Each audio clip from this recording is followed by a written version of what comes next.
ওরা আমায় এভাবে কেন মারল মা? মা, আমি তো যেমন ডিউটিতে যাই সেই রকম ডিউটিতে গিয়েছিলাম, কিন্তু আমি তো জানতাম না যে আজই হবে আমার শেষ দিন। আমি তো আমার জুনিয়রদের সাথে একসাথে কত গল্প করতে করতে রাতের খাবার খেয়েছিলাম। জানো মা, অনলাইন থেকে অর্ডার করে আনিয়েছিলাম আমার প্রিয় খাবারটা, ওটাই আজ খেয়েছিলাম। তখনও যদি একটু বুঝতে পারতাম এটাই আমার শেষ খাওয়া, এটাই আমার শেষ গল্প। ডিউটির বাঁধনে আমি যখন ক্লান্ত হয়ে গেলাম মা, আমার চোখ দুটো ঘুমে বন্ধ হয়ে যাচ্ছিল, একটু শরীরের ক্লান্তি মেটাতে গেলাম। তখনও যদি বুঝতাম মা সারা জীবনের মতো বিশ্রামে চলে যাব। তখন ভোর রাত, আমি ওয়ার্ডে একা। তখন ভোরের শীতল বাতাসে আমার একটু ঠান্ডা লাগতে আমি লাল চাদরটা ঢাকা দিয়ে একটু চোখ বন্ধ করেছিলাম শুধু। সেই সময়ের অপেক্ষায় থাকা ওরা আমার সাথে মা, আমার খুব কষ্ট হচ্ছিল জানো তো। অনেকবার আমি বারণ করেছিলাম, চিৎকার করেছিলাম, বাঁচাও বাঁচাও, কে আছো, আমাকে বাঁচাও। কিন্তু কেউ আমার চিৎকার, আমার আর্তনাদ শুনতে পায়নি জানো তো মা। আর ওরা আরও পশুর থেকেও বিচ্ছিরি ব্যবহার করতে লাগলো, খেলতে লাগলো আমার শরীরটাকে নিয়ে। আমি ওদের হাতে পায়ে পড়লাম জানো তো। আমি এটাও বললাম যে আমাকে ছেড়ে দাও, দয়া করে আমাকে ছেড়ে দাও, আমি কাউকে কিচ্ছু বলবো না, আমাকে যেতে দাও।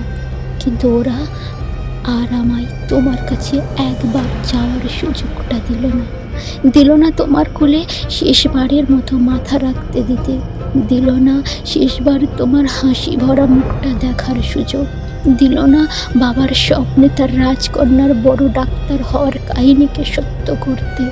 আমার গলা টিপে ধরে নিজের সর্বশক্তি দিয়ে আমার গলা চেপে ধরল জানো মা। আমি অনেক চেষ্টা করেছিলাম বাঁচার, কিন্তু হয়তো আজ ভগবানও চায়নি যে আমি হয়তো বেঁচে থাকি।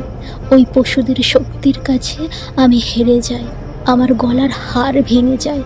ওরা আমার ওভাবেই ওখানে ফেলে রেখে চলে যায়, ওই বিভ্রস্যভাবে। সকালে সবাই আসে, কিন্তু এ কি, আমি কারোর সাথে কথা বলতে কেন পারছি না? তোমাকেও দেখতে পাচ্ছি, তোমায় কত করে ডাকছি, তুমি শুনতে কেন পারছো না মা?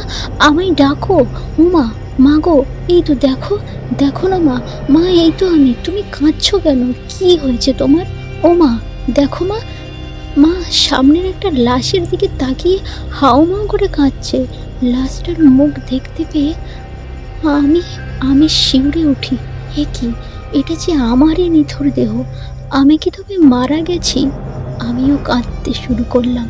সবাই আমার এই মৃতকে শোকাহত সারা দুনিয়ায়। আমার মৃত্যুর ঘটনা আপাতত জেনে গেছে, সবাই বিদ্রোহ করছে, কিন্তু আমি আমার নিথর দেহর দিকে তাকিয়ে রইলাম। আমার শেষটা তো আরও ভালো হতে পারতো বলো মা। দেখো না মা, ওরা আমার মুখের, দেহের কি বিচ্ছিরি অবস্থা করেছে দেখো মা। আমার চিৎকার করতে ইচ্ছা করছে, কিন্তু আমার আওয়াজ এখনো কেউ শুনতে পারছে না।